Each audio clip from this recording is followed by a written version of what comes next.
Magandang hapon sa ating lahat, sa ating mga tagapakinig sa ating live stream. So, happy Monday Thursday sa ating lahat. And I'm Jonah. Welcome to my live stream. So for today, magbabasa ako ng mga true ghost stories sa Reddit. Oh, George Puno. Thank you for liking and subscribing to my channel. Ah, you're also a Filipino. Thank you for your support. And yes, by the way, guys, I'm actually reading Reddit horror stories because kakaunti lang yung nagsisend ng kanilang true ghost stories sa aking email. I actually upload yung mga videos talaga ng mga pre-recorded. So if you guys have your own ghost stories or stories ng kakilala ninyo na gusto ninyong i-share sa ating channel, just send it sa aking email, which is takutanwithjonah@gmail.com. Ilalagay ko yan sa comment section later. And you can listen to some of my videos then. I have creepypasta narrations, I have fiction stories, fiction horror stories na may konting voice acting kunwari. So, for now, pawisin ako, sorry. So, for now, magbabasa ako ng mga ghost stories sa Reddit. Oh, you have a story, George. I hope I can read your story. Please send it sa takutanwithjonah@gmail.com or kahit sa comment section na lang. Tapos magko-compile ako ng mga stories. So, let's start. I have here from our Philippines. Tell me your ghost stories in the Philippines. Whether it's a multo like the White Lady or an urban legend like the Manananggal. So, magbabasa ako dito ng mga comment.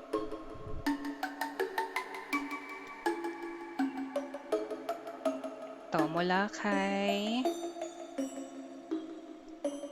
Hawaii Shy. Okay, I'm gonna read it. I don't know if this is scary or not. It was in East Avenue Medical Center. That night, my mother died and of course, she had to go sa mortuary. May kasabay din pala kaming baby na namatay. Nasa loob na ng mortuary yung baby patient. We asked the staff to give us time to bid our goodbyes muna kay mama. And if pwede, mamaya na siya ipasok sa loob. We want to stay with our mother for a few minutes outside that room kasi we still cannot accept what happened to her. So since we're outside, the guard and the staff closed that room and turned off the lights inside the mortuary. So basically, walang tao doon sa room. But bro, few minutes later, there were loud knocks from inside that room.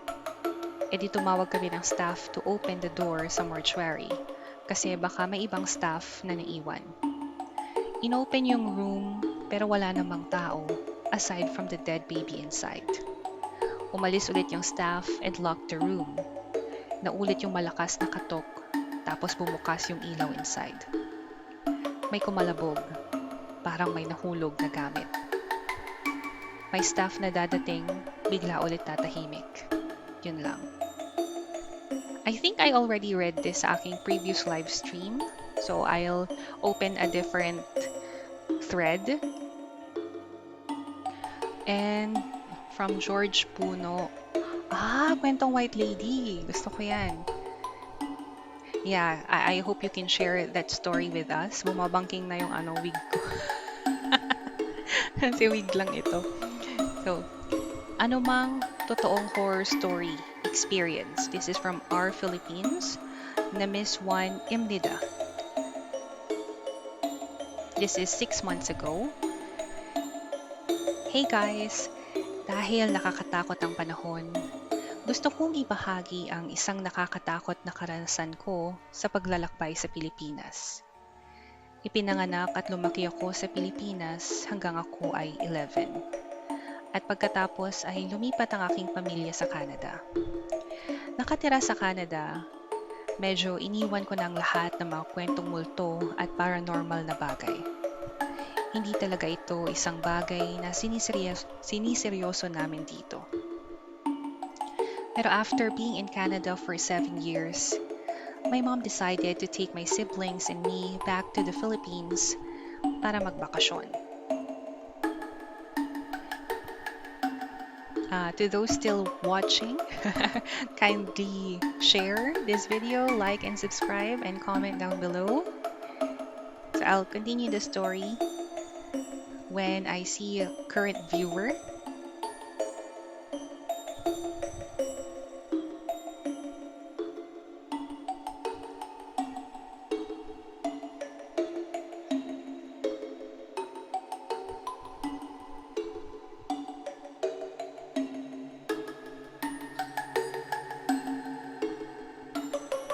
I-share ko lang muna ang ating video para baka sakaling madagdagan ang ating viewers.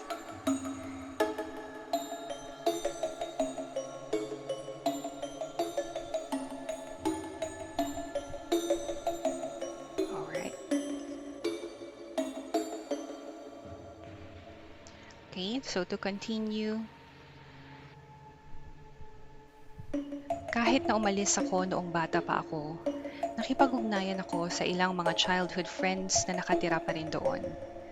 Marami sa kanila ang may pamilya na ngayon, kaya imbes na lumabas, niyaya ko silang pumunta sa aming bahay para sa tanghalian o hapunan. Ang aming bahay ng pamilya sa Pilipinas ay palaging kilala bilang haunted house sa kapitbahayan.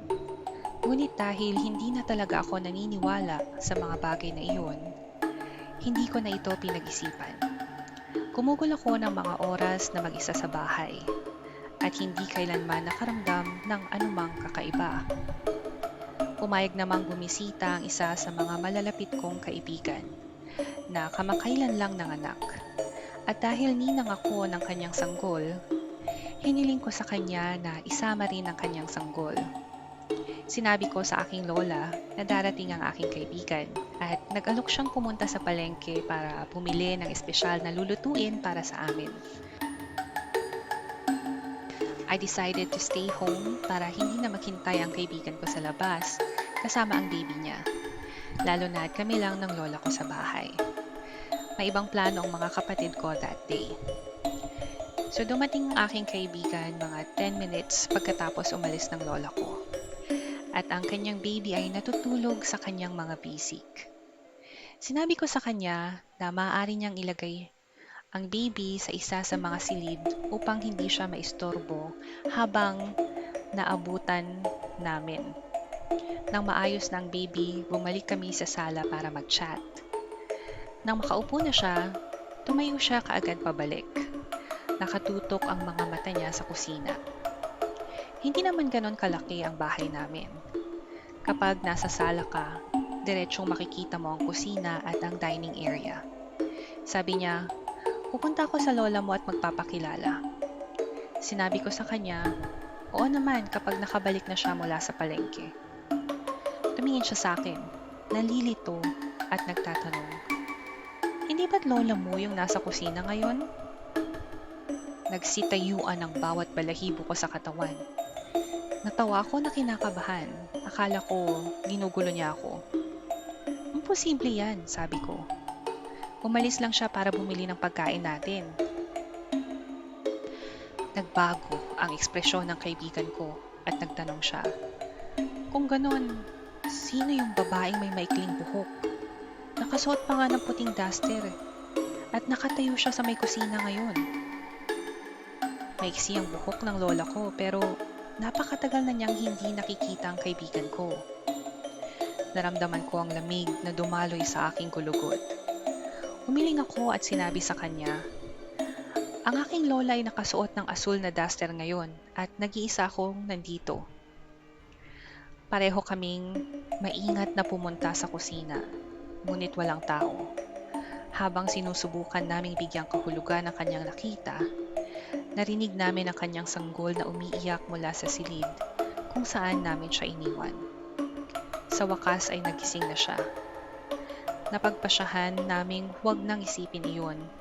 Inalis ito at sa halip ay tumutok sa sanggol. Pero sa totoo lang, ang sandaling iyon ay nananatili sa akin mula noon. Anong creepy story mo? Isa-celebrate ko ang Halloween by reading personal creepy story then watching horror movie. Okay, so yun ang story from the Miss One Imnida. And I'm seeing here an actual horror story from our subscriber. This is from George Puno sa ating live chat. Sabi niya, it starts in Baguio. We were driving. We all saw a human. She was wearing white clothes. She has long hair. And so we got out of the car, but she was already gone. Oh, when we got home in Pasig, we see someone in our door. She was wearing white. We immediately run away. That's all. Sheesh. Okay. So, pupunta kayo ng Baguio and then may nakita kayo nakakulay puti na babae na may mahabang buhok. Tapos, pagka-uwi nyo pa sa Pasig, may nakita kayo ulit na nakaputi. So, sinundan kayo ng multo. Yeah, kahit sino naman tatakbo nun, no? Shucks, pero paano yun? Kailan kayo bumalik sa bahay nyo?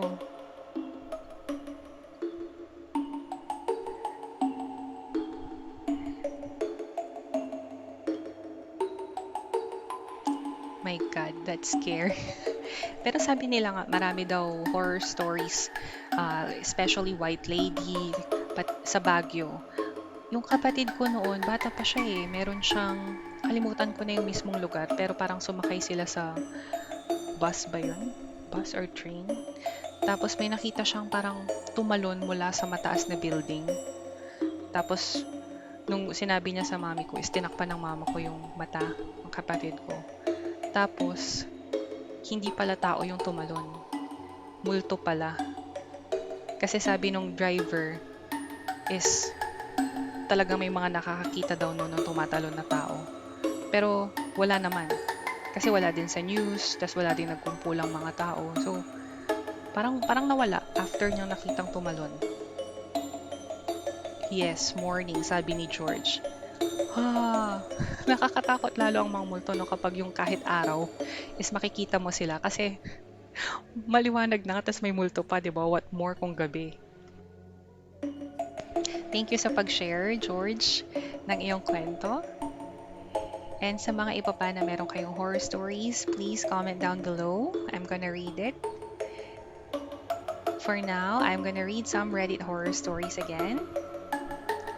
This is from Pagpag Eater Bilbo Baggins 25. Hindi ko alam kung nabibilang ito, pero doon sa isang bahay namin na minana ni nanay this year lang. Alam niyo ba yung mga gamit na nawawala? Kahit alam mo naman kung saan mo nilapag.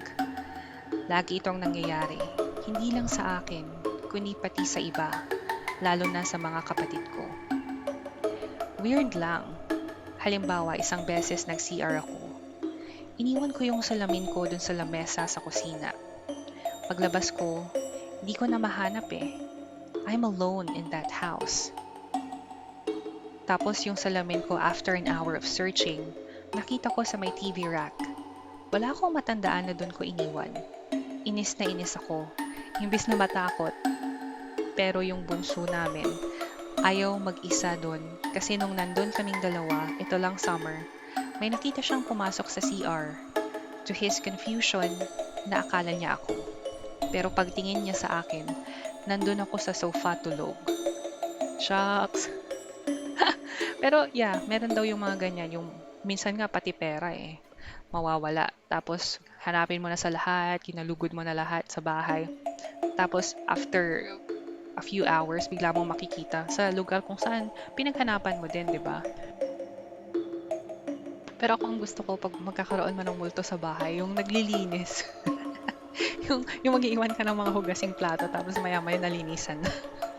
Ganun sanang multo, ano?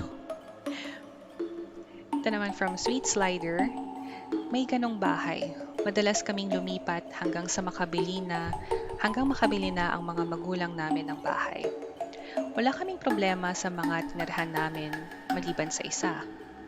Maraming nawawalang gamit. Magwawala ang tatay namin, pagagalitan kami kasi daw nilaro namin. Mga bata pa kami noon. Pakiramdam namin salbahe ang nilalang doon at pinag-aaway-away kaming lahat. Sobrang sama ng enerhiya. Feeling pa namin portal ang likod ng bahay namin. Hindi lang isa. Madami silang klase sa iba't ibang anyo. Iba-iba din ang nakikita ng mga tao doon pag dumadaan sila. Ang bahay na iyon ay nagbibigay pa rin sa amin ng mga kapatid ko ng bangungot. Ito naman from Davy Carnation. Nung bagong paggawa yung bahay namin, natuwa si Mama na may bakuran, kaya nagtanim siya ng maraming fruit trees. Medyo hirap ako sa R. Fruit trees. Lumaki talaga sila hanggang kailangan ipaputol. Lumaki talaga yung mga puno hanggang kailangang ipaputol na kasi baka matumba sa bahay kapag may bagyo. Wala namang issue nung pinaputol sila. Kapag naglalaro kami sa bakuran, maayos kaming magkakapatid. Hindi maingay, hindi nakakaistorbo. Anyway, fast forward many years later, pinarenovate yung bahay. Doon na nagsimula yung mga nawawalang gamit. Tapos lumalabas sa pinaka-random na lugar. O kaya mawawala ng ilang araw. Tapos lilitaw din sa exact spot na pinag-iwanan. Ang nakakatawa, lahat nito nangyari sa brother-in-law ko na kakalipat lang din. Hindi pinagtripan si ate, si tita at yung dalawa pa naming kapatid. Feeling ko okay naman sila sa amin na lumaki doon. Yung BIL namin, di nila gusto. Brother-in-law. Hindi siya gusto ng mga multo. Tsaka nung teenager ako, madaming gabi na ako lang mag-isa sa bahay na yon, pero never akong natakot. PS, naalala ko si Mama nun. Pag nagluluto ng kakanin o bihon, nagtatabi siya ng isang plato, tapos iniiwan niya sa isang tahimik na sulok ng kusina, malapit sa bintana, para ma-share daw. With who, di niya rin alam, pero ang reasoning niya ata just in case. Oh.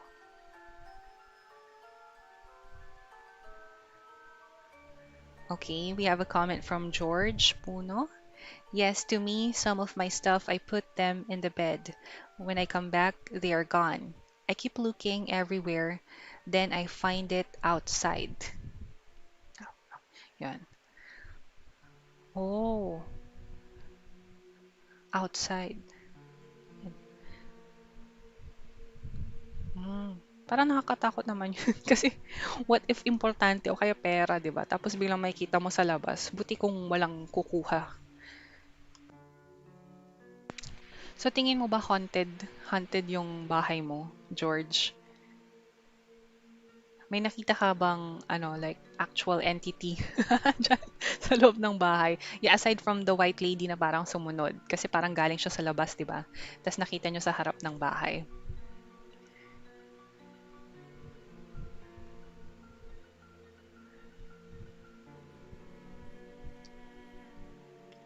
Okay, dito naman tayo sa next story natin. This is, yes, it was 3 a.m. Shucks!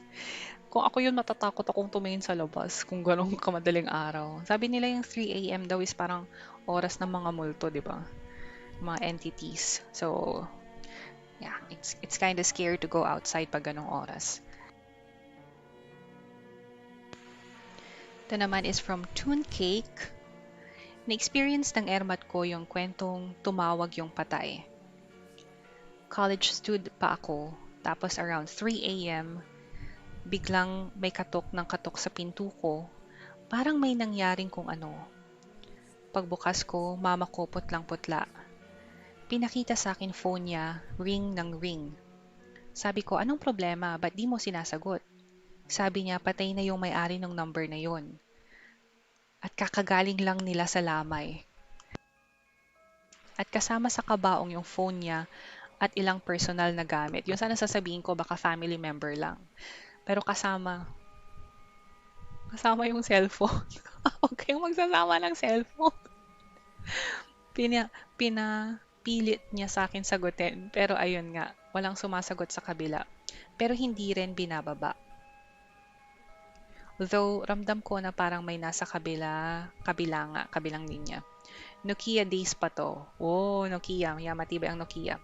Wala pang Android, kaya mas personal yung mga phone noon. Kung sayo-sayo lang. Tinawagan ni Irma at kinaumagahan yung relative ng namatayan at nagulat siya na ilan-ilan sa kanila tinawagan din ng 3 a.m. ng madaling araw. 3 a.m. 3 a.m. din. Shucks. Parang may pelikulang ganyan eh. Mr. Harrigan's Phone ata.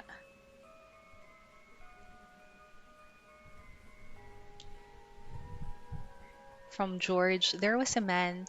I saw him in our backyard, and then when I got closer, he suddenly ran that fast. I was so shocked, and so I called my brother and mother, maybe, and mother to the chat, and when they checked, there was nothing there. Hmm, okay. This could also be like a stranger, or yeah, was this at nighttime?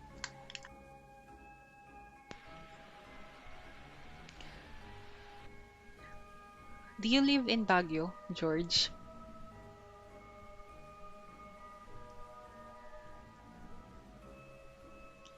Ito naman, comment ulit ni Toon Cake. Sabi niya, close daw sila dati nung namatay. Way back yung namatay. Tapos, nagkanya-kanyang buhay na eventually. Huling kita nila, namatay na yung isa. Oh. Yun minsan yung malungkot, no? Yung parang nagkaka-reunion na lang kapag may namatay. Like sa mga group of friends, ganon. So, maybe it's a reminder din sa atin. Like if we have friends na matagal na natin hindi nakita and we have time naman. We're not that far from each other. Why not magkita-kita, 'di ba?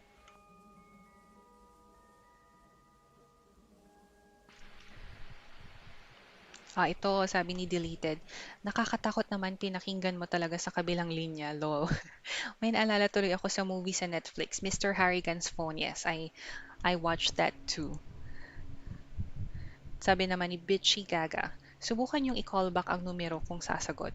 Sabi ni Toon Cake, sinubukan ko after mag-end tong call niya. Ring lang ng ring, di nagpipick up, hanggang sa nag-hang up.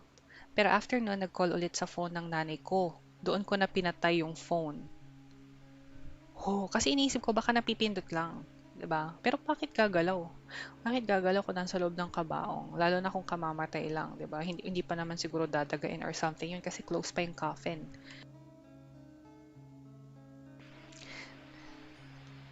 To, we have a comment. You live in Pasig. Parang nagbakasyon lang kayo sa Baguio. I see.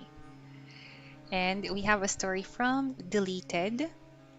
Nakitulog ako, nakikitulog ako lagi dati sa isang kwarto sa bahay ng girlfriend ko. Tuwing alas 4 ng umaga, lagi akong nagigising at napapatingin ako sa isang sulok ng kwarto. Feeling ko may kasama ako doon kasi tumatayo lagi ang balahibo ko sa buong katawan. Madalas ako makitulog doon at ganoon lagi. Nasanay na lang ako over time. Tapos dumating ang Amerikanong pinsan ng girlfriend ko at doon nagstay. After a week, nagkaroon ng family gathering. Nagkwento sa amin kung bakit daw may ganoon siyang nararamdaman sa kwarto. Parehong-pareho ng kwento ko. Nag-butt in yung tita ng girlfriend ko. Nagkwento na one time naglalaro ang mga bata doon sa kwartong yon. Bigla na lang daw sumigaw ang isang anak niya na around 5 years old that time, na may nakita raw siyang stranger na bata sa kwarto na mukhang galit na galit at kulay pula raw ang mata. Nag-aapoy ang mata. Nag-aapoy ang mata para nga raw ang description. Kaya mula mangyari yon, hindi na pumapasok sa kwartong yon ang anak niya. Dagdag ko na rin sa tita ko. Dagdag ko na rin ang sa tita ko. Nangungupahan sila dati sa isang lumang bahay kasama ang isang tito ko rin. Lagi niyang tinatawanan ng tito ko kapag nagsasabi na bayaran ng upa the day before ng due date kasi kung hindi, magpapakita na naman sa kanya ang dating may-ari. So, dating may-ari pala yun. Hanggang isang araw, nagising siya ng madaling araw. Half asleep, feeling daw niya may katabi siya. At iyon nga, may nakatabi raw sa kanya sa higaan. Since madilim, kinuha niya ang 3210. Uso talaga yung mga kwento dating Nokia, no? Kinuha niya ang 3210 phone pa niya that time para ilawan kung sino ang katabi niya. Doon niya nakita ang lola na katabi niya at nakahiga rin pero nakadilat. Trinay niyang katukin. Trinay niyang katukin ng dingding sa pagitan ng kwarto nila ng tito ko pero sobrang hinang-hina raw ang katawan niya sa nangyayari kaya wala man lang siyang sound na nagawa. Parang hinahaplos lang ng knuckles niya ang dingding. So trinay na lang daw niyang tumagilid facing the other side at inantay na magliwanag at nawala ang katabi niya.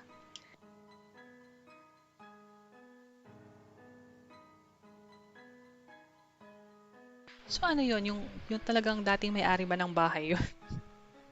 Nakakatakot namang maliit magbayad niyan. From R.R. Dolph. Yung channel ni Ryan at Shane sa BuzzFeed, parang sinabi nila na kadalasan daw bata ang ginagaya ng mga demonyo. Oh. Grabe. So, from Lord Crinkles 7. Grabe ito, haha. Imagine, kumatok tapos wala kang energy para makagawa ng tunog. Kaya wala kang choice kundi maghintay talaga. Nakakatakot, yeah.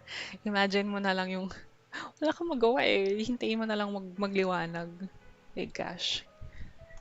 So, parang nakakatakot to rin matulog yung mag-isa ka lang sa kwarto, no? Mas maganda talaga kung meron kang katabi or meron kang, yeah, katabi.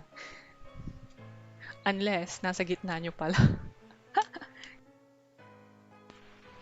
Na naman from, tumataas yung balahibo ko from George Puno. Ako din. And ito from I Am Tanji. Recent lang to. Nung pagpasok ko sa room, napansin ko si Student A na nakaupo sa usual seat. Katabi niya si Student B. At naupo muna ako saglit. Wala pang 30 seconds, nag-hysterical bigla si Student B. Tinatanong ng mga classmates niya kung nakita ba nila si Student A na katabi niya. Absent pala si Student A that day. From na Miss Juan Emnida, Doppelganger. Okay lang kaya si Student A?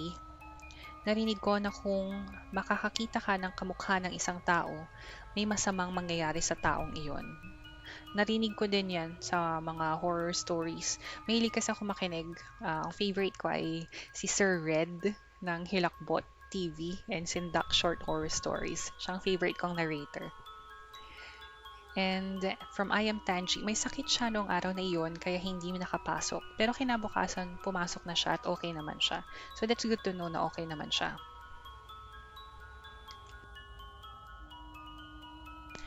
To, from Deleted. Guys, inom lang ako ah. Nakakauhaw magbasa. Inom lang po ako. Wait lang, nakakaya yung inuman ko.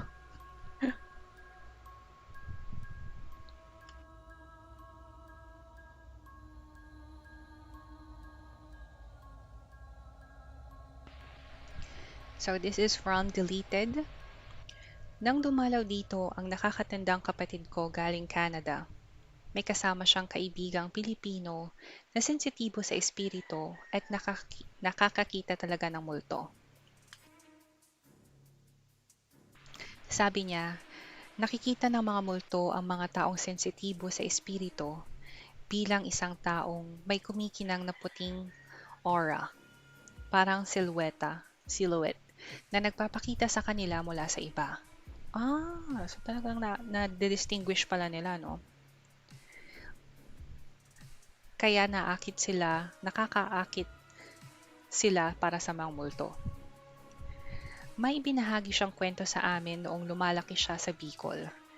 Kasali siya sa chorus ng simbahan at nagpa-practice sila ng hapon na yon. Unang beses niya raw nakakita ng demonyo sa loob ng simbahan. Oo, sa loob. Isang nakamaskarang babae na nakabestida pangkasal ang nakaupo sa pinakamalayong bangko mula sa altar na tahimik na nanunood sa kanila.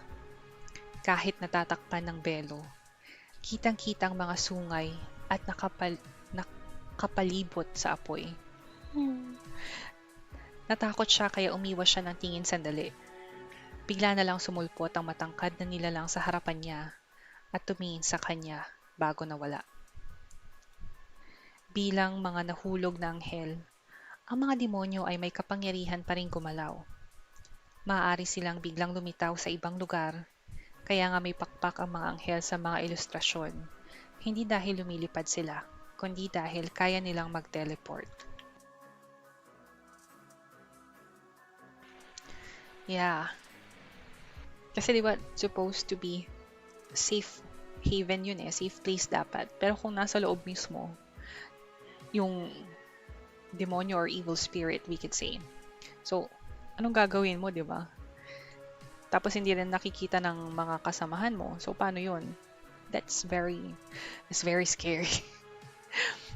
Tapos what if pag tumakbo ka naman palabas, isundan ka din. At least doon may mga kasama ka. Kasi nagpa-practice kayo. Marami kayo. Shucks. Ito naman from Bryce Blacolar. Nakakatakot ang katotohanang pwedeng magpakita ang isang demonyo sa loob ng simbahan.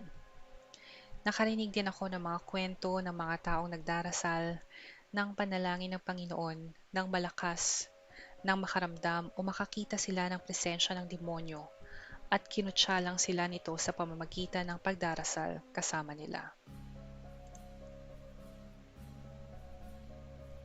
From Deleted, ang pinaka nakakatakot na kwento na naikwento niya sa amin ay nangyari sa mismong residential compound namin. Tinanong niya ang ate ko kung pwede siyang mag-comfort room, mag-CR, kaya habang papunta siya doon, napansin niya ang mga multo ng dalawang mestiza na batang babae, magkamukhang kambal na mukhang Kastila. Nakatayo sa isang sulok ng garahe namin.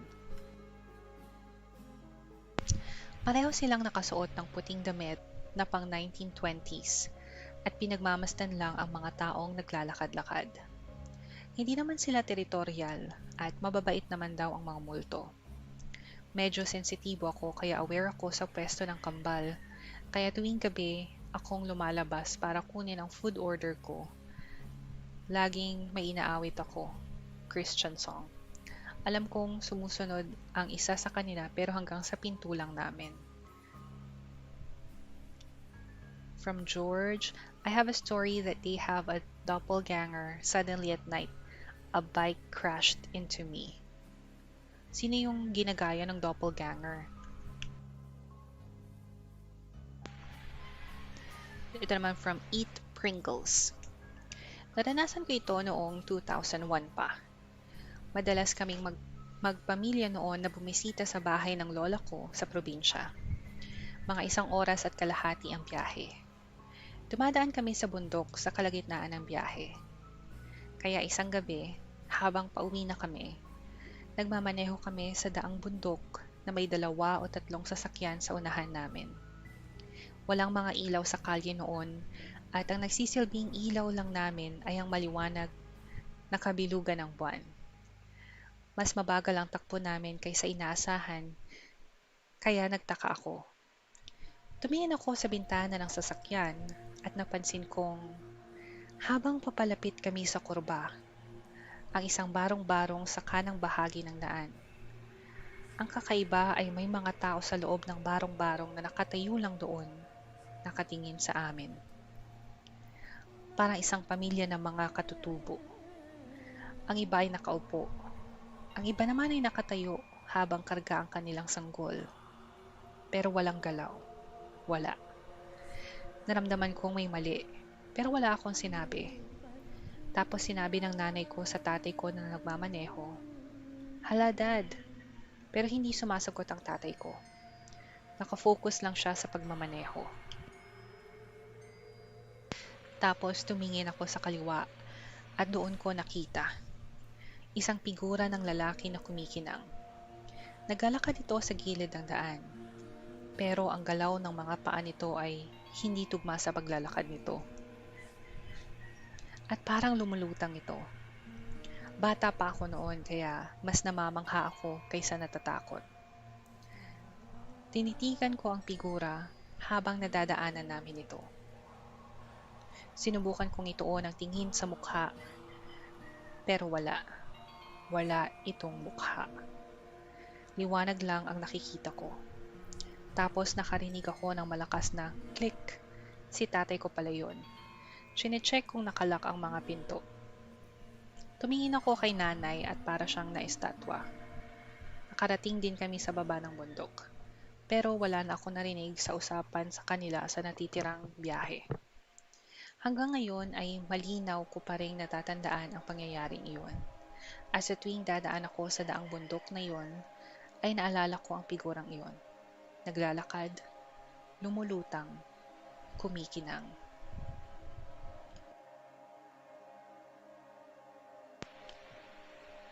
Tanong ni Joe Broski, anong bundok ito at anong probinsya?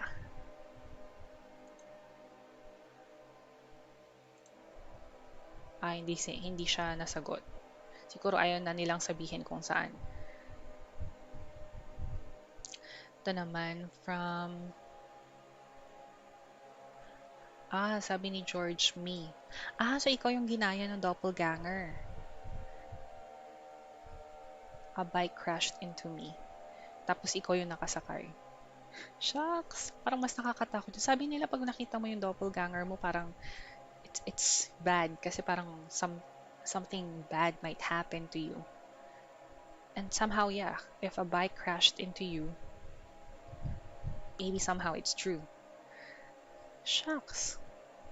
So ano yun? Nawalan ka na ba ng malay after nung nag-crash ka sa bike? Nakita mo ba ulit yung doppelganger mo?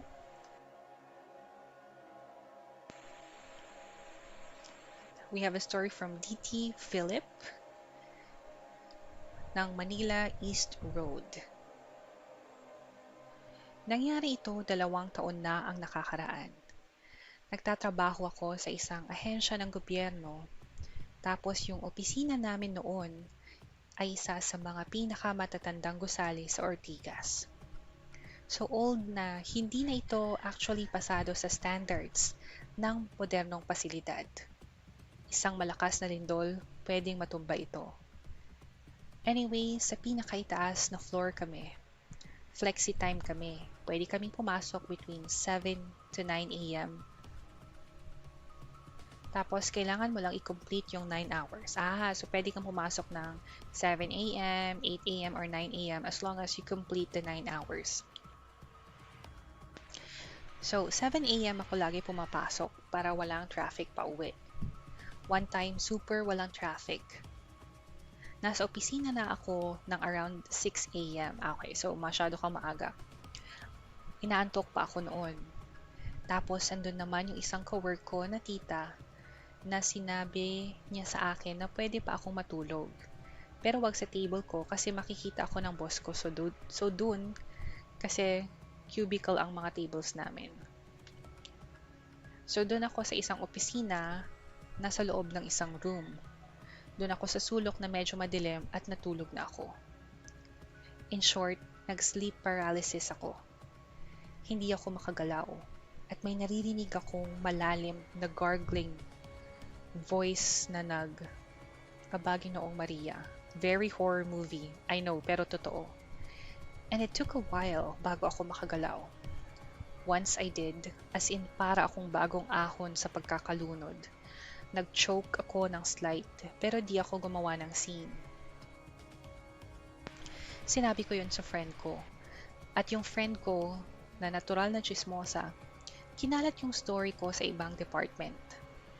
May isang tita na lumapit sa akin na doon sa department namin nag-work. Sabi niya meron daw talagang something sa kwartong yon. Doon madalas nakakakita ng sightings ng doppelganger ng mga ka-office mates namin. Yung tipong sa unang tingin, makikita mo sila. Pero pag second look, wala na pala. And also, sa part na yon ng floor, laging may naririnig na naglalakad.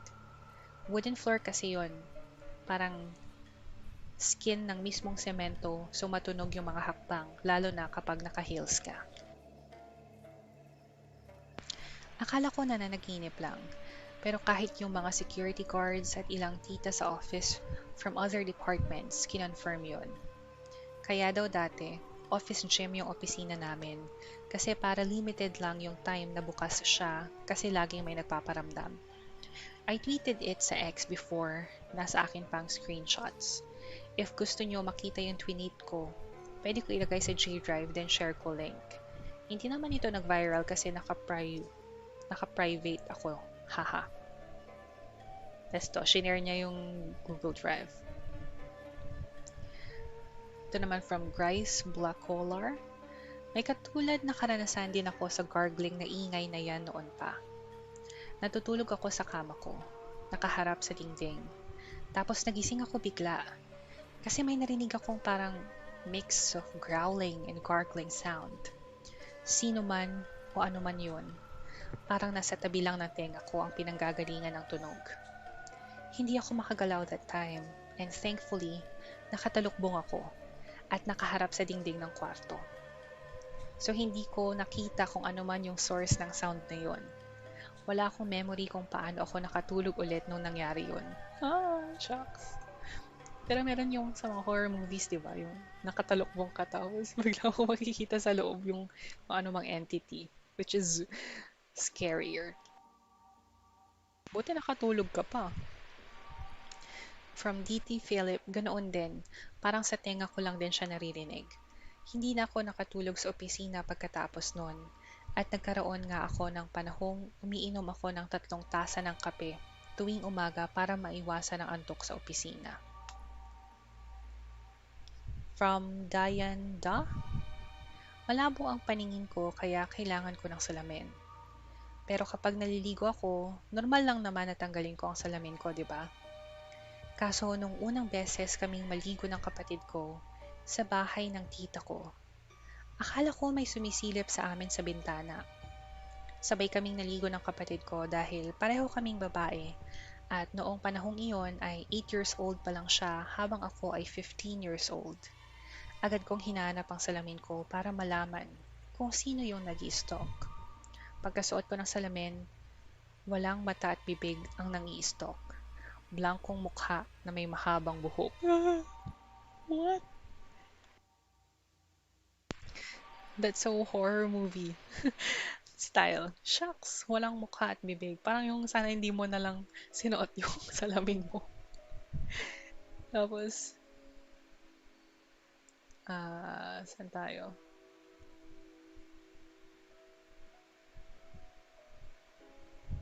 Sana hindi ko na makita eh. Nasaan na yung binabasa ko? Ito. Sabi, hala, anong nangyari po after? Sabi ni na Miss 1M Nida. Ang sagot ni Dayanda, umiyak ako kasi bago iyon, tinuturo ng ate ko ang bintana pero hindi ko siya pinansin dahil may nakikita din naman akong figura pero inakala kong gamit lang yon. Umiiyak siya at tinutulak-tulak ako habang naliligo kami pero iniloko ko ang sarili ko hanggang sa matapos kaming maligo. Hindi ako makatulog pagkatapos. Sino ba namang hindi iiyak, di ba? Kung makikita mong walang mukha, walang mata at bibig, parang blankong mukha. Shucks, ako yung tatakbo na ako kaagad sa kwarto. Bahala na dyan na mga sabon-sabon pa yung mukha ko or ano. Shucks. Buti nga may kasama. Paano kung mag-isa mong naliligo nun? Di ba? Anong gagawin mo? Ito naman from Unlucky Narwhal 600. Nangyari ito noong kolehiyo pa sa dorm. 8 kami sa kwarto, 4 na double deck. 4:00 ng umaga, binubuksan ng tubig. Kaya maaga kaming nagigising para mag-imbak ng tubig, lalo na yung mga may klase sa umaga. Tapos nagising ako. Chinek ko yung phone ko, nakita kong 3:00 pa lang ng umaga. Nakaharap ako sa pader noon. At pagharap ko sa aisle ng mga kama, Nakaupo yung roommate ko, nakatingin sa kawalan. Sa bintana. Kinausap ko siya. Sabi ko, bakit ang aga mo? Tapos napatingin ako sa kama ng roommate ko na yon at nandoon siya, mahimbing na natutulog. Mabilis akong napatingin dun sa nakaupo at nanlamig ako. Lumingon siya sa akin dahan-dahan, tapos nag-eye to eye kami. Nagkumot ako agad-agad at natulog na hindi ko namalayan. So ano yun? Sino yung nakita mo? Sabi ni Red Black Shirt. Sinabi mo to sa roommate mo pagising nyo? Ano kaya yon? Nag-astral project kaya siya habang natutulog or talagang may spirit na nagmimimic? Sabi ni Unlucky Narwhal, oo, normal reaction, kinilabutan silang lahat. Simula noon, di na ako nag-open ng mata kahit magising ako ng madaling araw. Ito naman from Minute Opposite 6755. Isa sa mga pinsan kong lalaki, tawagin natin siyang A, ay nag-aaral sa kolehiyo sa syudad. Isang araw nagulat ako nang makita ko siyang naglalakad-lakad sa mga kalye ng aming barangay. Pinangungunahan ng kanyang baka papunta sa bukid. Yeah, mimicker. Parang doppelganger din siya, no? Araw ng pag-aaral noon at bihira na siyang umuwi simula nang makapagkolehiyo, kaya nagulat ako nang makita ko siya. Binati ko pa nga siya. Tinanong ko kung bakit wala siya sa paaralan. Umiti lang siya at nagpatuloy sa kanyang lakad na medyo kakaiba. What time is it? Ang sabi niya is 3. 3 ng madaling araw daw. Kasi 4 binubuksan yung tubig pero nagising siya ng maaga, alas 3. So after nun, hindi na siya lumililat ng mata kahit maaga siya nagigising. Kahit ako naman, kung mangyari sa akin yun. So going back to Minute Opposite story, binati ko pa nga siya. Tinanong ko kung bakit wala siya sa paaralan. Gumiti lang siya at nagpatuloy sa kanyang lakad na medyo kakaiba. Noong tanghali, isa sa mga kapitbahay namin ang pumunta sa bahay para makausap si nanay. Sinabi ng kapitbahay na nakita niya si A at nagpahayag ng parehong pagkagulat na naramdaman ko nang makita ko siya rito. Dahil lahat kami ay akala namin ay nasa syudad siya para sa kanyang pag-aaral. Naguluhan si nanay. Sabi niya, nasa syudad si A. Okay. Be right back from George. Okay. Sa katunayan, ang nanay niya na napakalapit sa nanay ko ay nagsabi na gusto nang umuwi ni A sa nakaraang ilang araw dahil sa homesickness. Pero hindi pwede dahil nagkasakit siya. Kaya mag-aayos na ang nanay niya para pumunta sa syudad ng araw na yun para alagaan siya. Lahat kami ay nagulat at naguluhan dahil nakita at nakausap namin siya mismo. Kakaiba na ngumiti lang siya at hindi sumagot, pero gayon pa man nakita namin siya. Sinabi ko sa nanay ang nangyari kanina at lahat kami ay nag-alala dahil imposibleng magkamali kami sa kanya. Tinawagan ni nanay ang nanay niya para kumpirmahin at kinumpirma ng nanay niya na nasa syudad sila at inaalagaan niya ito ng mga sandaling iyon. Okay. Kaya sino ang A na nakasalumuha lang namin kanina? Isang misteryo na hindi pa nalulutas hanggang ngayon. Ang ilan sa mga kapitbahay namin na masyadong espiritual ay nag-isip na maaring siya iyon, isang projection niya. Ang nasa barangay namin ng araw na iyon. Ang kanyang matinding pagnanais na umuwi ay parang iniwan ng kanyang espiritu sa katawan niya para umuwi. Kaya naman daw siya nagkasakit. Yeah, it's possible. Parang nag-astral project siya dahil gusto nga niyang umuwi. But it's a good thing, no? Kasi wala kami mention na nangyaring masama sa kanya. So, I guess he's well, which is a good thing. Ito naman from Ryo Genkaku. Hindi naman horror, pero nakakakilabot na karanasan. Hindi ko masyadong maalala, pero 2014 or 2015 yun bago ang pandemya. Dati akong nag-iisa sa apartment namin malapit sa St. Jude Catholic School, yung nasa tabi ng Malacanang Palace. Noong nag-aaral ako doon, madami raw pinatay sa lugar na yun noong panahon ng Hapon at martial law, dahil malapit din iyon sa bahagi ng Pasig River. Tuwing gabi ng weekdays, parang walang nakatira sa mga apartment doon. Sa sobrang tahimik, maririnig mo ang kaluskos ng mga plastik at papel sa kalye. Hindi naman talaga ako naniniwala sa multo at atheist ako.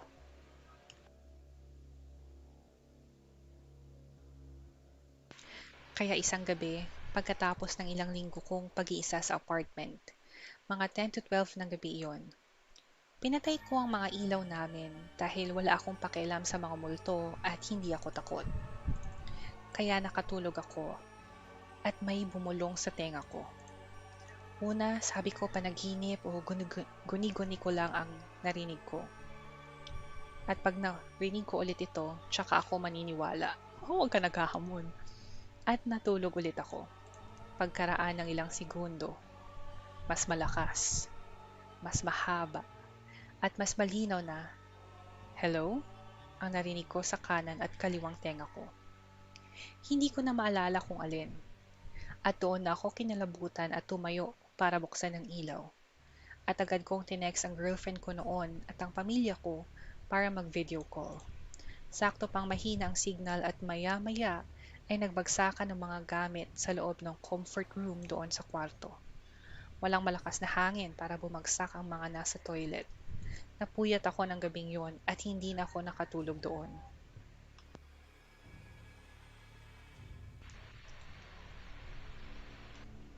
Do you live in Pasig? No, sa Pangasinan.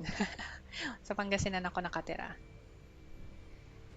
Ito naman from Joe Broski. Same mindset. Never pa rin kasi ako nakaranas ng paranormal growing up. Same sa siblings ko.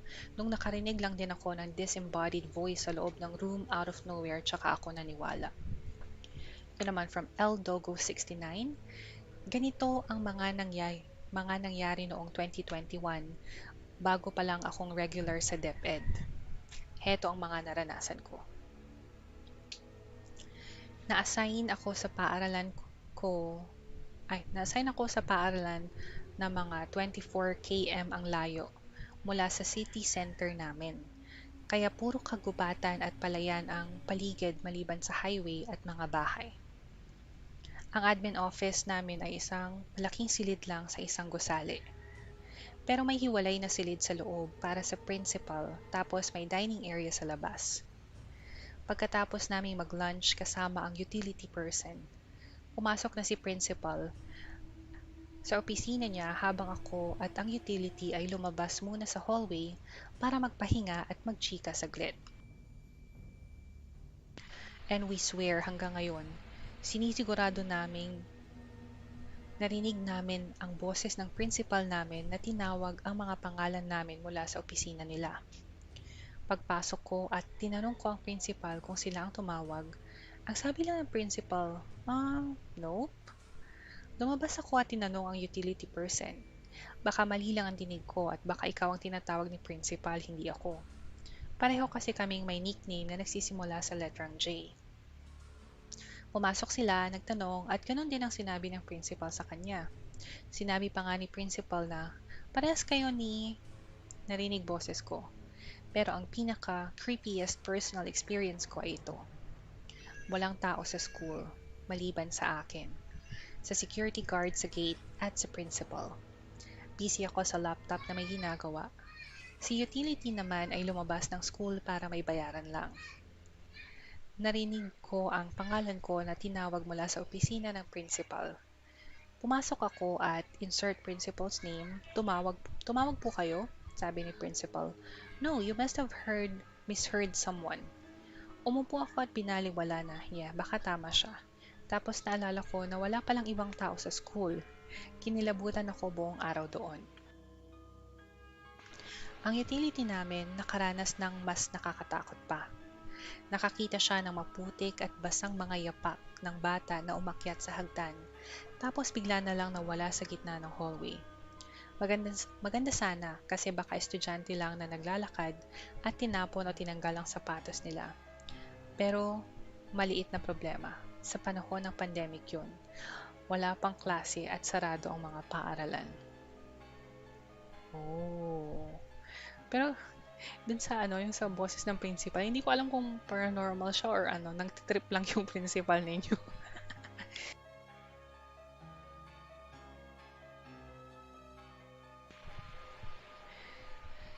Ito naman from Deleted, yung nasa sementeryo ako at nagdadasal sa aming yumao. So bilang isang Katoliko Romano, alam ko ang dasal na Ama namin, ang Panginoong Maria at Gloria Patri. So habang nagdadasal ako, may gumugulo sa isip ko, kaya di ko matuloy-tuloy ang dasal. Kapag sinasabi ko ang Aba Ginoong Maria, di ko na maalala ang kasunod, kahit alam ko naman ang dasal na iyon. So doon ko naramdaman na may ibang presensya na ayaw sa dasal ko. Nagdasal na lang ako ng sarili ko kahit di ko kabisado. Tapos umalis na rin agad ako. Medyo nawirduhan ako sa karanasan kong iyon. Ito naman from Minute Opposite 6755.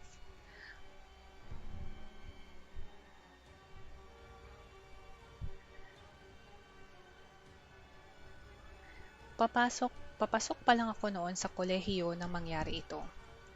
Lumipat kami sa syudad kasama ang aking mga lolo't lola. Ang bahay na tinitirhan namin ay madalas na pinagmumultuhan, lalo na kung matagal nang walang nakatira. Dahil sa kalusugan ng aking mga lolo't lola, matagal na rin walang umaakyat sa ikalawang palapag.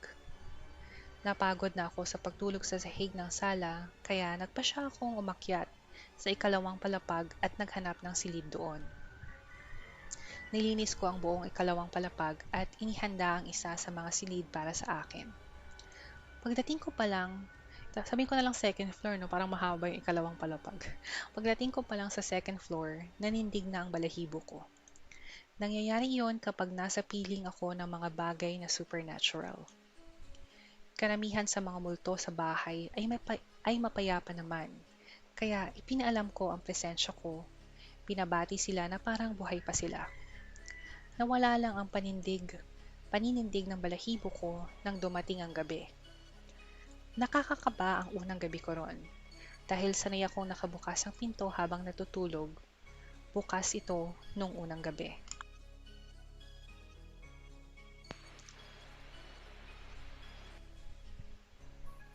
Nahirapan akong makatulog ng gabing iyon.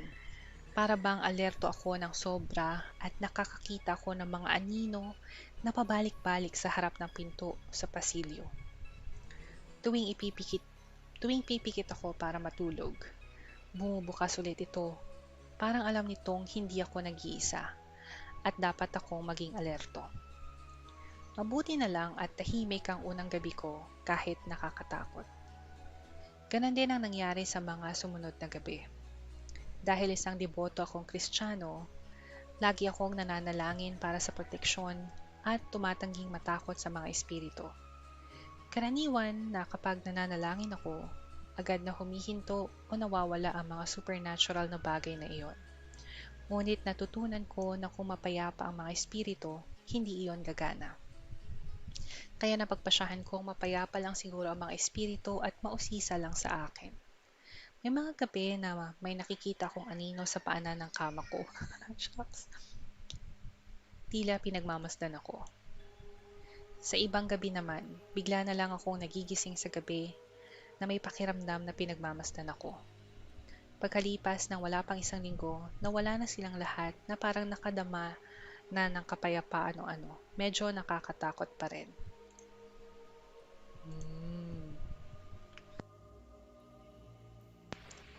Are you a teacher?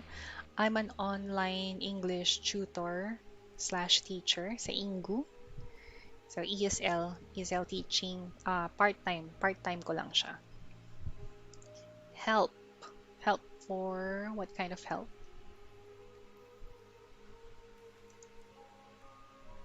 Ito naman from Conscious Art 2644. Dati may kaibigan ng nanay ko na mayaman.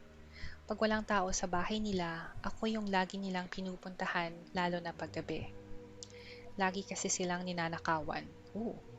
Binigyan naman nila ako ng sarili kong kwarto doon at open lahat. Pwede kong kainin lahat ng gusto ko sa ref nila o panoorin kahit anong DVD nila.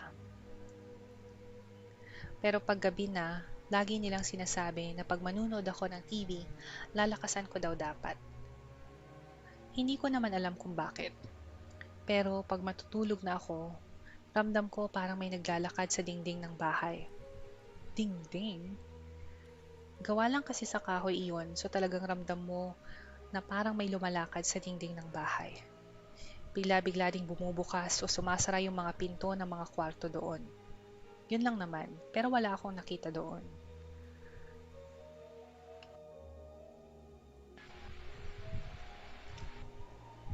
Help, I see someone. My gosh, mag-isa mo ba? Mag-isa mo ba ngayon, George? Naman from Purple Group 947, matagal na itong nangyari sa bahay namin. Yung nanggagaya ng boses. Ilang beses na itong nangyari sa akin. Tapos, ang pinakahuli ay nangyari din sa nakababata kong kapatid. Nag-uusap kami sa ikalawang palapag. Tapos, bigla niya akong iniwan. Tapos bumaba. Bumalik siya sa akin. Tapos sinabi niya na tinawag daw siya ni mama. Pero nagpunta siya. Pero pagpunta niya sa baba, tulog daw si mama. Namumutla siya noon. Hapon ito nangyari. Hahaha. Ito sa bahay ng tita ko. This is from Deleted. So may third floor sila tapos pumupunta kami doon para maki-aircon minsan. Well, sana all. Yung hagdan kasi nila kapag tumataas ka, kita mo agad ang kwarto nila. So noong pataas ako, nakabukas ang pinto ng kwarto ng tita ko. May nakita akong biglang anino na dumaan. Sobrang bilis. So tinawag ko ang tita ko. Akala ko kasi siya. Pagpasok ko sa kwarto, wala palang tao. At nag-iisa ako sa second floor nila. Ang ginawa ko, umakyat ako sa third floor at nandoon pala silang lahat. Pero super itim na anino kasi ang nakita ko doon sa kwarto ng tita ko. At ang bilis-bilis kumalaw. Parang lumulutang ganyan. Kinda creepy.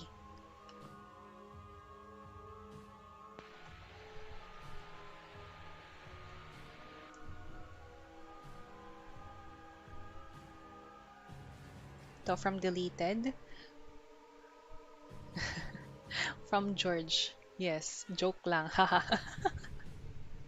Wala ka kaka-joke mo dyan. Baka mamay magkatotoo yan. Makita ka talaga dyan. Ito, from Deleted. Nung college ako, nakatira ako sa lola ko. Malaki yung bahay. Madaling araw nagising ako. Nasa tabi ng hagdan yung kwarto ko. Bigla akong nagulat kasi may mabilis na nagtakbuhan. Hindi ko makalimutan kasi sobrang bilis. Parang hindi ordinaryo yung bilis ng takbo. Maririnig mo talaga at may mga bigat na mga paa sa hagdan. Tapos may word pa akong narinig na boses lalaki. Ang sabi niya, Lika. Tinawag pa siya. Parang feeling ko dalawa sila na nagtakbuhan. Tapos inaaya niya yung kasama niya. Natakot ako kasi tatlo lang naman kami sa bahay na yun at puro babae. Lola ko, tita ko at ako lang. Sobrang takot ko, kaya binuksan ko yung ilaw.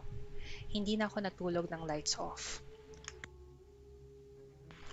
After ilang months, dahil dumalo yung pamangkin ng lola ko na may third eye sa bahay. Ang sabi niya may dalawang lalaki daw na nandun, isang matanda at isang bata. Bigla kong naalala yung experience ko na may biglang nagtakbuhan sa hagdanan. Mukhang totoo ang hinala ko, dalawa yung nagtatakbuhan. Pero hindi ko sinabi yun sa kanila. Wala akong pinagsabihan hanggang ngayon.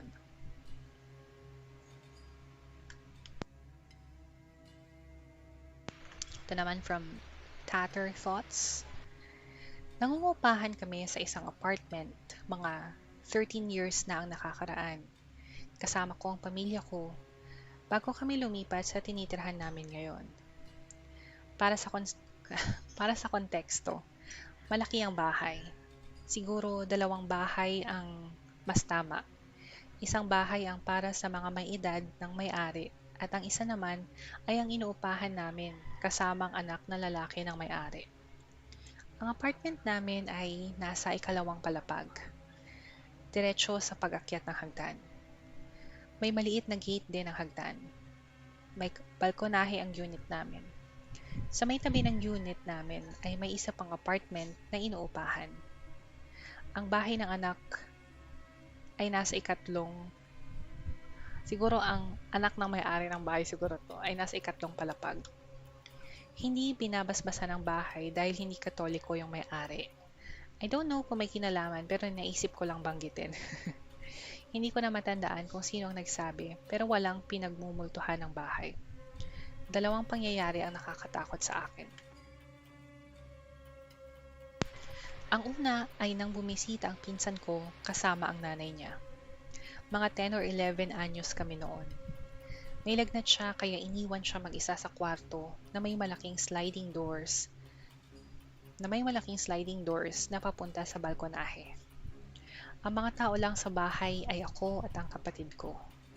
Ang mga magulang ko, ang katulong namin at ang nanay niya.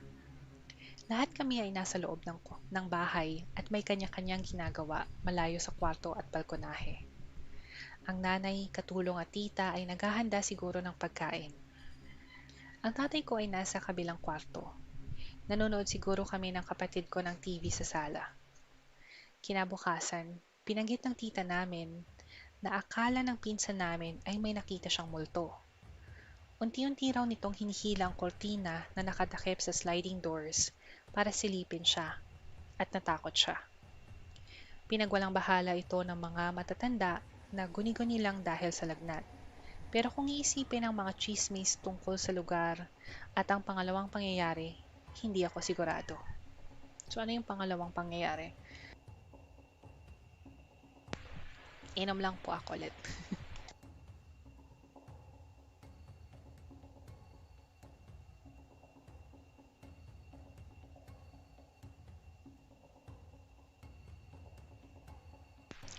Ang pangalawang pangyayari ay nangyari sa oras na maituturing na gabi para sa isang 10 taong gulang.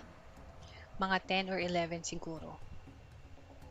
Madilim na at pagkatapos kumain, nanood kami ng katulong ng drama sa mga maliliit na DVD player sa isang kwarto. Yung may sliding doors papuntang balkonahe. Walang mga magulang dahil may business trip. Sosyal. Ang ginagawa namin ay technically illegal dahil lampas na ako sa oras ng pagtulog ko. Lol. Malinaw naming narinig ang boses ng tatay ko na tinatawag ang katulong sa pangalan para buksan ang pinto. Galing ang boses sa maliit na bintana na kaharap namin. Parang urgent at demanding, gaya ng ugali niya. Medyo nagpanik kami dahil nga lampas na sa oras ng pagtulog at dahil biglaan. Hindi pa namin naririnig na uuwi na siya. Kaya dali-dali namin binuksan ang pinto. Walang tao. Wala talaga. Madilim lang sa labas. Doon lang namin naisip na hindi umingay ang gate sa hagdan bago tumawag ang boses. Umuwi ang tatay ko mga 1 o 2 oras pagkatapos nun. Lol. Wala na akong naranasan pang iba sa 1 o 2 taon na natili kami bago umalis. Pero medyo nakakatakot iyon.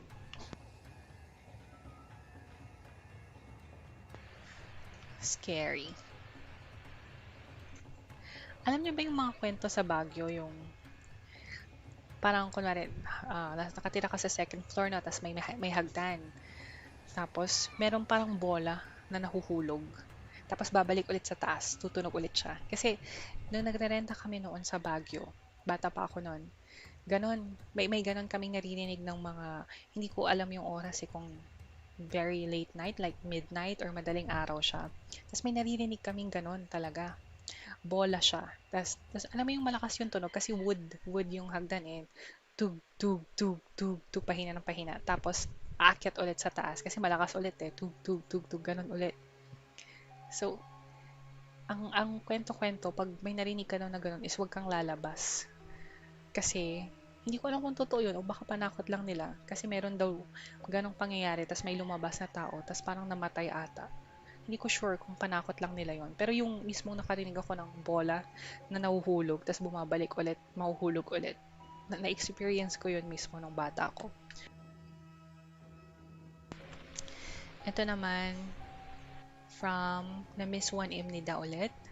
Naku, may naranasan din po ako nito noong nakatira pa ako sa basement. Basement? Siguro bumalik na yung takot ko after ng bakasyon ko. Kaya parang naging paranoid na ako. Kakalipat lang din namin sa bahay na iyon at ang creepy talaga. Sobrang laki ng basement at ang kwarto ko ay katabi ng banyo. Pero binabarang ko ang pinto nito dahil pampubliko itong banyo para sa buong basement. Kaya ang alternatibong daan ay isang mahabang hallway papunta sa banyo. Kaya ito ang karanasan ko.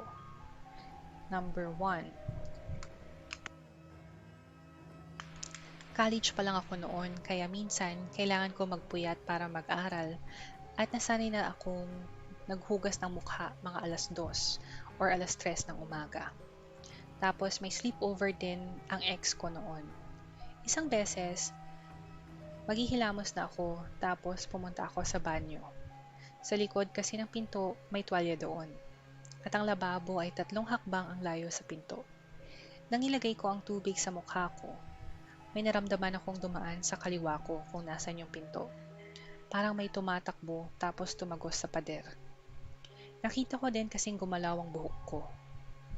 Oh, kaya napatingin ako tapos nakita ko ang tuwalya na umiikot pa kaliwat kanan. As in, pinanood ko talaga. Bigla akong kinabahan at pinilisan ko ang paghuhugas dahil alam kong may scientific explanation. Pinapakalma ko ang sarili ko.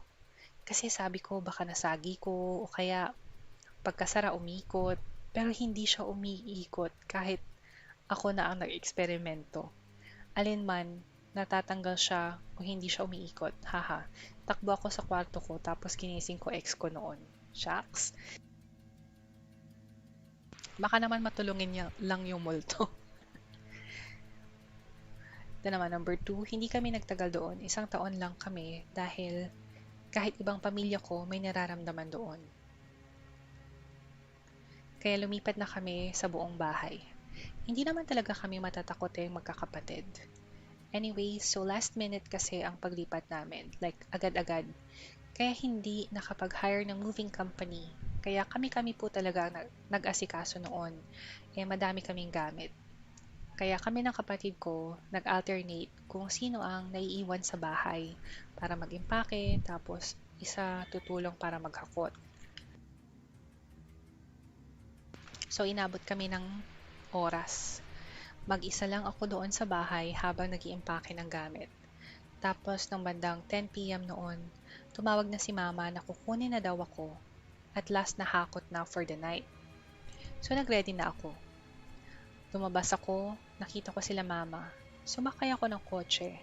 Tapos tinanong niya nasaan ang pizza na in-order namin, sabi ko naiwan ko. So bumaba ulit ako, tapos in-unlock ang pinto.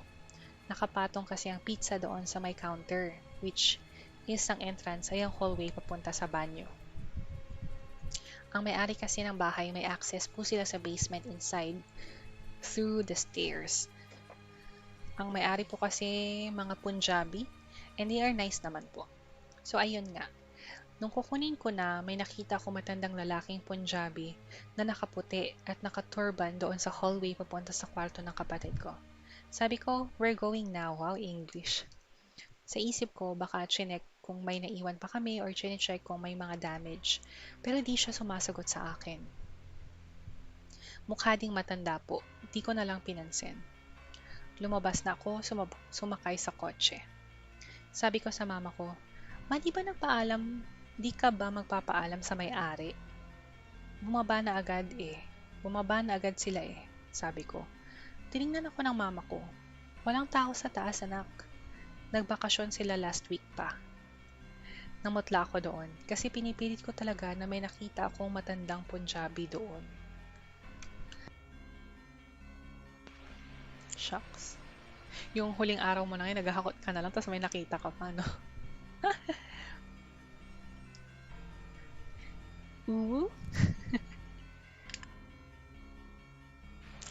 Ito naman, next story from Frank Gustavo 0204. Noong bata pa ako, nasira ang doorknob ng kwarto ko at kinailangan tanggalin.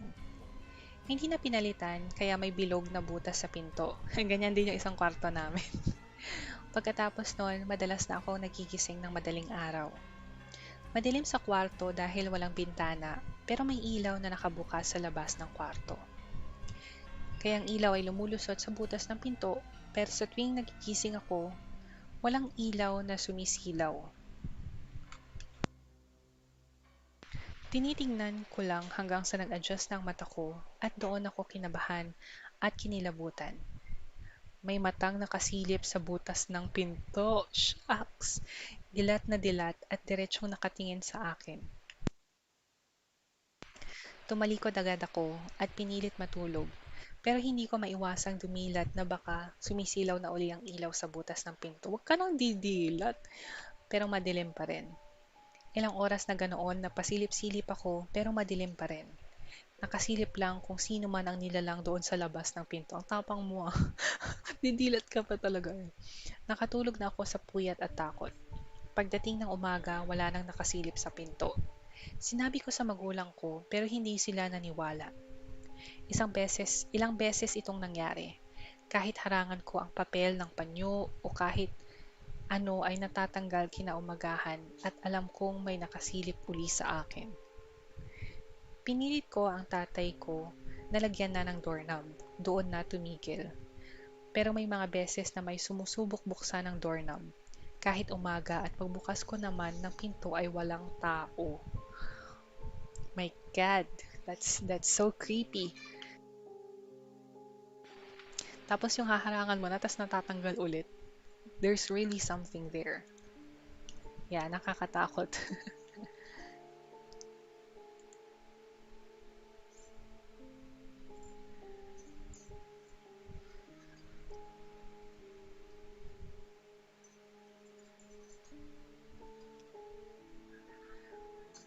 Ito naman tayo kay Numerous Tale 5056.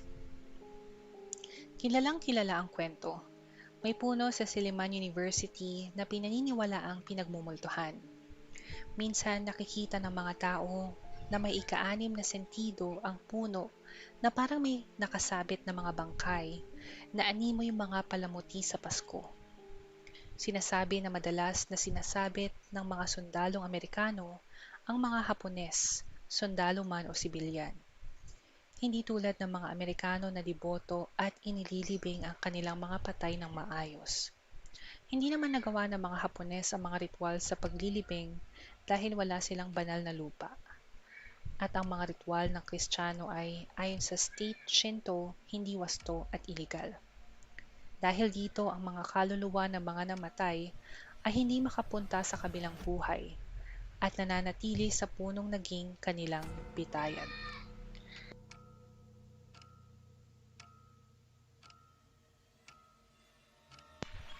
Sabi ni Jetur Guel, kaya noon may albularyo ang tiyuhin ko.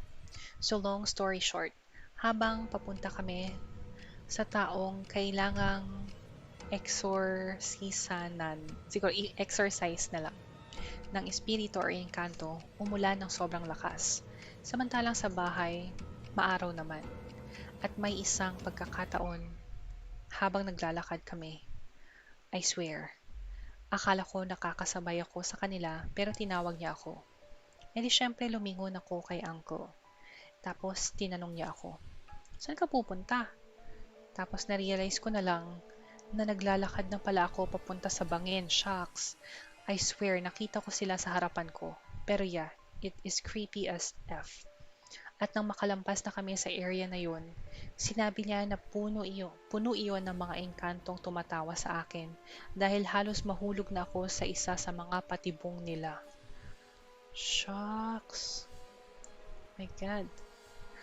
So, totoo talaga yung mga nanliligaw, ano? Ito naman, according to Accomplished Exit 58, kwento ng nanay ko. Ang mga nananakot daw ay yung mga alipin ng engkanto. Sabi niya, kapag mag-isa ka lang, mararamdaman daw nila ang mga yapak mo. Kapag malamig ang iyong mga paa, ibig sabihin daw ay natatakot ka. Kaya lalo ka pa daw nilang tatakutin. Grabe daw silang tumawa. Ibabahagi ko rin ito, pero hindi naman nakakatakot. Nakakatawa nga kung tutuusin. Matagal na raw ito.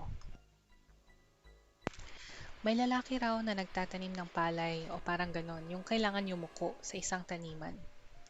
Sa bawat yuko raw niya, may humahawak daw. I'll skip this story. Okay, dito tayo from Snoo Drawings 9308. Ito kamakailan lang nangyari sa akin, pero dati madalas to mangyari noong high school ako. Mga hapon, ganon. Hindi ko alam kung bakit nangyayari ito o siguro pagod lang talaga ang nag-trigger. Mga ilang araw lang ito nangyari sa akin. Like, kapag nagpupuyat ako at pagod na pagod sa trabaho. Nakatulog na ako at bigla akong magigising sa kalagitnaan ng tulog ko. Tapos biglang may sisigaw sa ibabaw ng ulo ko. Parang sigaw ng demonyo. Alam mo yun? Dati kasi, bata na tumatawang naririnig ko kapag nangyayari sa akin yun. Tapos ito na nga, nung narinig ko yung sigaw, bigla na akong magigising. Pero nasa state of sleep paralysis na nangyayari sa akin mostly. Tapos ang ginagawa ko, pinipilit kong gumalaw talaga. Kasi hindi ko talaga alam ang mangyayari kung nagpatalo ako doon. At di ko na talaga pinapaabot sa point na makakaharap ko yung nagsasalita sa ibabaw ng ulo ko. Pinipilit kong kumawala at buti alam ko na ang paraan kasi nasanay na ako na mangyari sa akin iyon. Ang mga paraan ko ay gagalawin ko isa-isa mga daliri sa kamay at paa. Tapos after kong maigalaw lahat, bibiglain kong sabay-sabay na igalaw para makawala sa paralysis. Tapos kapag hindi ako tumayo nun, kapag pumikit ako, mangyayari ulit sa akin yung paralysis. Mga 3 to 4 a.m. ang span ng oras kapag nangyayari sa akin talaga ito. Di ko talaga alam kung bakit, pero laging handa at confident ako na kaya kong labanan kahit sino man yun. Pero nababasa ko din, naririnig ko yung ganyan, yung pag nag-sleep paralysis ka or parang pag binabangungot ka, is try mong igalaw yung hinliliit mo, either sa kamay or sa paa.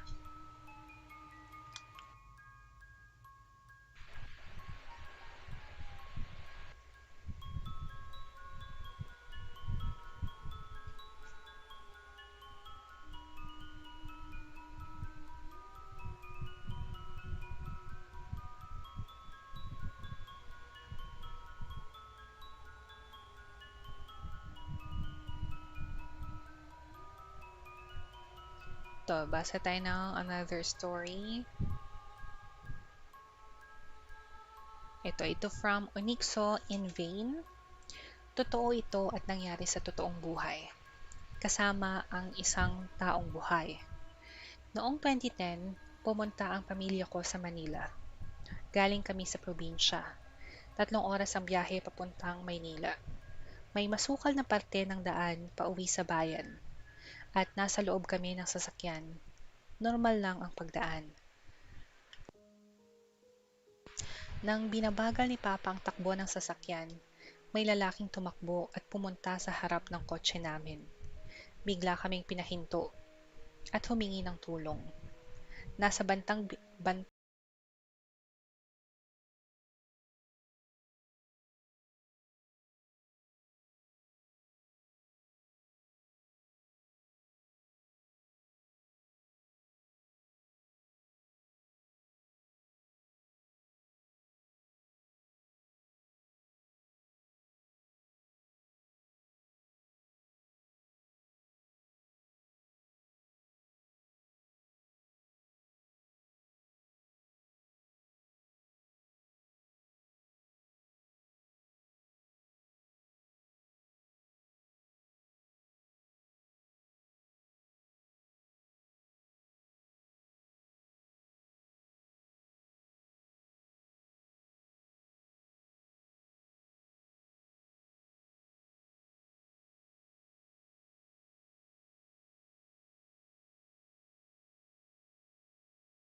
Naglalaro kami sa tapat ng aming silid dahil oras ng pahinga. At habang naglalaro kami, may isang maduming estudyanteng babae sa high school ang nagtatanong sa aking mga kaklase kung nasaan si Shirlene, kaklase namin.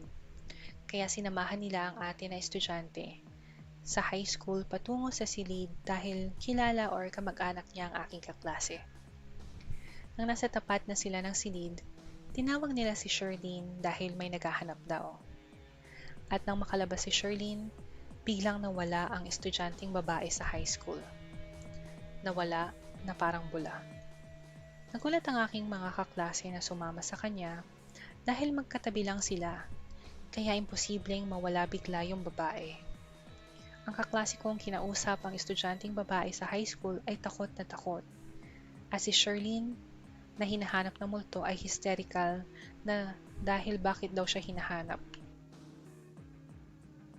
Wala sa amin ang nakakita sa kanyang pag-alis, kahit ang ibang seksyon na nasa labas ay walang nakakita. Hindi nila alam kung sino man ang babae o ano ang pakay niya.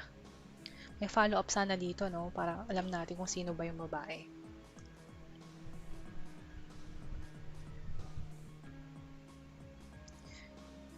Ito naman from Sekmet 009. Mga 3 taon na ang nakakaraan. Na-diagnose ako na may depression na sinamahan ng psychosis. Nagsimula akong makaranas ng malinaw na mga halusinasyon. Nakakakita at nakakarinig ng mga bagay na wala naman. Ang mga imahe ay napakagulo at lubhang nakakaapekto sa aking pang-araw-araw na buhay.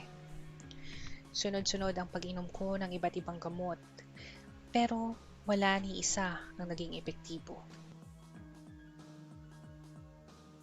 Nang panahong iyon, nakatira ako sa isang maliit na silid kasama ang aking nakababatang kapatid. Magkasama kaming gumagamit ng banyo, kusina at laundry area, kasama ang 2 pang nangungupahan. Madilim ang lugar, pero medyo kaya naman dahil tahimik ang kapitbahayan. Kulang ang bentilasyon, halos walang pintana para sa natural na liwanag. Ang bawat silid ay may malaking bintana na nakaharap sa kusina at laundry area. Tuwing maglalaba o magluluto ako, dadaan ako sa bintana ng kapitbahay ko at paminsan-minsan ay makakakita ng anino na parang isang taong nakasabit sa kisame.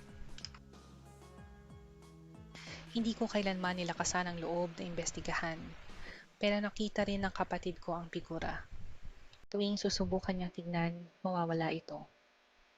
Ipinagkibit balikat na lang namin ito bilang pareidolia, bunga ng aming stress at lumalangit-ngit na kalusugan ng pag-iisip. Sa huli, nakakuha ko ng mas malaking kita at nakapag-ipon para lumipat sa isang mas magandang apartment. Patuloy ko nilalabanan ang depresyon at psychosis. Natutong makayanan kahit na ang aking pusa na tatawagin kong Lily ay madalas na tila nakikipaglaban sa isang hindi nakikitang kalaban sa labas ng bintana ng aming silid-tulugan. Isang araw habang nag-aayos ng gamit, ang aking nakatatandang kapatid na nakatira sa ibang lugar ay nakakita ng isang plastic wrapper na may maliit na itim na laso. Binanggit niya na hinahanap niya ito dahil dati ay laman nito ang abo ng yumaong matalik na kaibigan ng kanyang kasintahan na namatay sa mga pangyayaring nakakatakot na kahawig ng figurang nakita namin sa aming kapitbahay. Ang nakakang ang nakagawa ang nakakagambalang bahagi, nawawala na ang mga abo.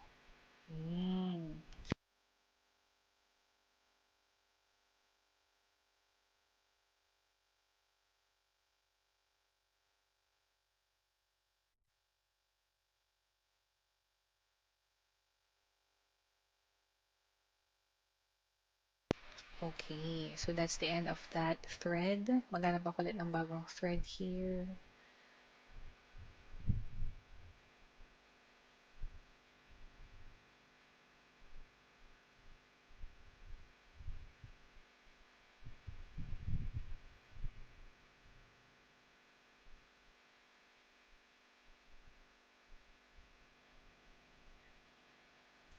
So we have here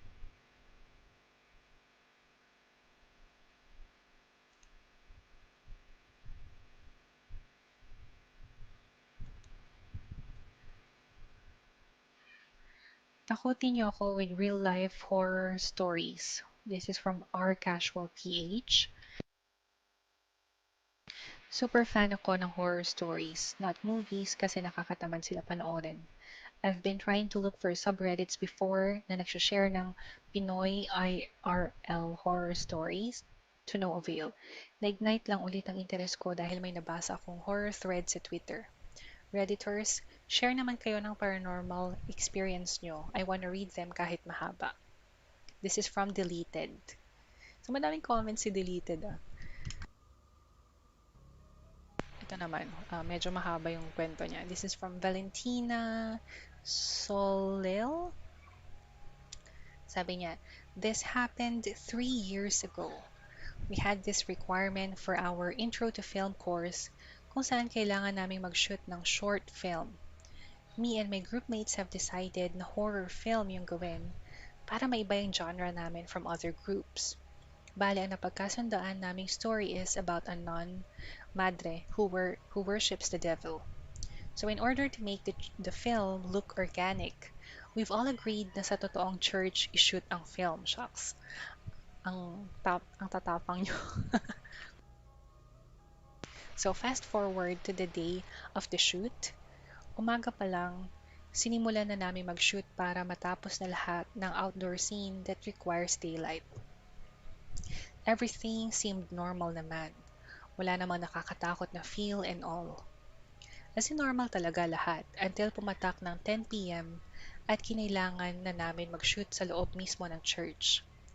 Bago kami magsimula i-shoot yung scene sa loob ng church, nagdasal muna kami.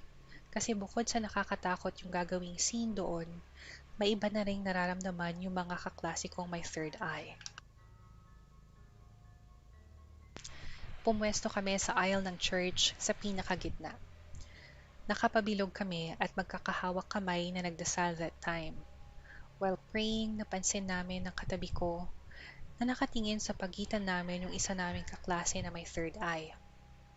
Sobrang namumutla siya, and kami naman ng katabi ko, nararamdaman namin na parang bumibigat yung balikat namin, kaya humigpit na yung hawak niya sa kamay ko. Natatakot na kami, but we chose to end the prayer calmly. Noong natapos kaming mag-pray, nag-proceed na kami sa kanya-kanya naming tasks, and doon na nagtanong yung kaklase naming may third eye sa iba pa naming mga kasama na may third eye kung nakita din ba nila yung nakita niya habang nagdadasal kami. Sumagot sila na nakita nga din nila. Kinuwento nila sa aming mga walang third eye yung nakita nila, and sabi nila, may mga sumama sa atin magdasal. Namutla na kami and sobrang kinilabutan nung sinabi niya yun, lalo na nung dinescribe nila yung nakita nilang mga sumama sa amin. Ang pagkakadescribe nila sa nasa pagitan namin ng katabi ko, babaeng nakatahi ang bibig, tapos nakangiti. If my memory serves me right, bukod daw doon sa babaeng may tahi ang bibig, meron pang isang sumama sa aming magdasal, pero hindi na dinescribe ang itsura niya. Tapos meron ding iba pa na nasa loob habang nandun kami. Iyon na yung naging signal for us na huwag nang ituloy ang shoot sa loob ng church. Kaya lumabas na kami at humanap na lang ng lugar sa labas kung saan pwedeng gawin yung scene na yon. Kahit na takot na kami, sinubukan pa rin namin tapusin yung shoot. By 12 a.m., we've decided na umuwi na. Nakasakay kaming lahat sa inarkila naming van, and isa-isa naming hinahatid lahat ng nakasama sa shoot. Isa sa mga naunang naihatid is yung isa sa mga kasama naming may third eye. Hindi nagtagal, after niya makababa ng van, nag-text siya sa isa naming kasama. Sabi niya sa text na may sumama din daw sa amin pauwi at nasa loob pa ng van. My God! So, buti hindi nyo na tinuloy yung shoot, di ba?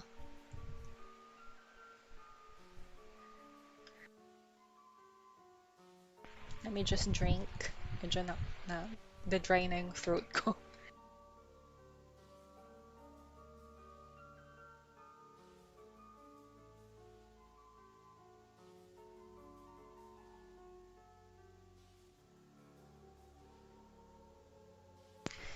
This happened to us as well, pero for work naman. But the plot has something to do with Ouija. As in 3 to 4 sumama sa akin hanggang sa bahay. Shocks! Ramdam na ramdam ko na may mga kasama ako pagpasok sa house and pag-akyat sa stairs.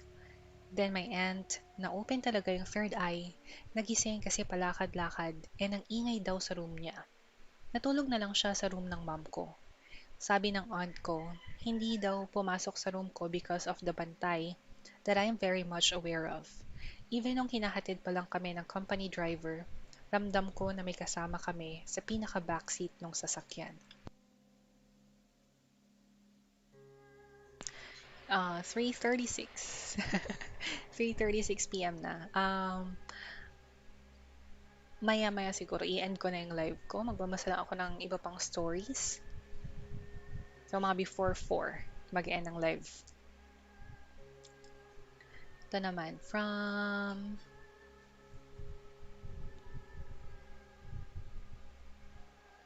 Irelian Fervor. So, sabi niya, field study na kami kaya nawala ng time. Kung di talaga dahil sa bagyo. Anyway, you want those kind of stories? Meron ako. Promise, hindi ito gawa-gawa. Base talaga sa experiences ko. I'll start with a good one. Di naman siya creepy pero nakakapagtaka pa rin talaga how it happened. Noong nag-nursing ako, hindi maayos ang buhay ko. May pinagdadaanan talaga ako noon. Gusto ko nang mamatay. Sa isang araw, nag-cutting ako. Wala lang, gala-gala sa loob ng campus. Yun yung pinaka-lowest point of my life. Wala rin naman may paki sa akin eh. Walang nagmamahal. Mga hapon yun nung andun ako sa College of Nursing building. I mistakenly thought na may klase kami kaya ako andun. Kaso walang tao sa buong floor except dun sa room at the end of the hallway. Doon ako sa may bintana na bukas. Yung bintana kasi malaki, like kasya ang isang tao if aakyat siya. Doon na nag-start ang diabolical thoughts ko. Isa na lang ang gagawin ko. Bago yon, I checked every classroom, lalo na yung sa malapit for any person before I do my deed. Double check pa. Kaso wala talaga. Ako lang ang nandun. Nung paakyat na talaga ako, bigla ko narinig yung pinto sa likod na bumukas. May lumabas na isang babae.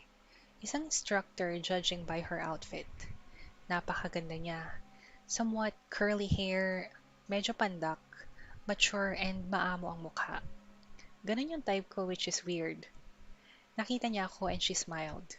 Siya yung unang taong nag-acknowledge talaga sa akin that day. Tapos nginitian pa niya ako. After noon, naglakad na siya paalis. Ang pinagtataka ko, saan siya galing? I made sure na walang makakakita sa gagawin ko. Whatever it is, yung smile talaga na yun ang nagbago ng life ko. Okay, second story.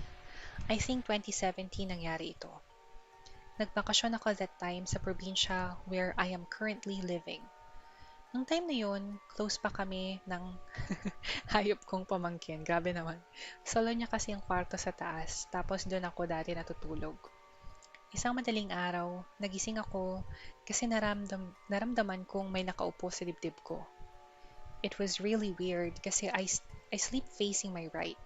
Never akong natutulog na harap is kisame. Isa pa pinagpapawisan ako. Nagtaka ako kasi sobrang lamig noon and kapag tulog ako, madali akong lamigin. Bumalik ako sa sleep. Kaso, nagising ulit ako ng 3 beses. Each time, same position as the first, tapos andun pa rin yung bigat sa chest ko. Para talagang may nakaupong toddler. Nung umaga na, things were fine. Kaso nung maglalaba ako, bigla akong nanghina. Like wala na akong energy. Hindi pa naman mataas ang sikat ng araw and di pa nga ako nagpapagod pero sobrang pagod ng katawan ko. Tapos ng lunchtime, nilagnat ako kaya pinapahinga ako. I got better naman by evening. After that, sa baba na ako natulog. Come to think of it, it's never a pleasant experience for me kapag sa second floor ng bahay ako natutulog. Dito may umuupo sa akin. Doon kina Lola, may something weird. Doon sa house namin, laging nightmares kapag natutulog ako sa taas. Speaking of house namin, meron din doon. Medyo mahaba. Haba na yung kwento niya. Titingin tayo ng ibang kwento.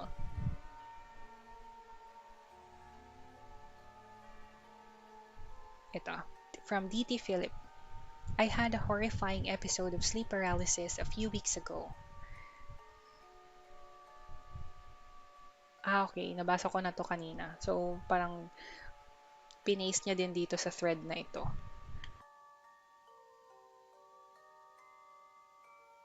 Ito, from Reddit Carl 18. This happened about 5 years ago. Nasa China for a month study tour. Nung nandun ako, I lived in a dormitory inside the university. Almost all students of the university are living inside the campus.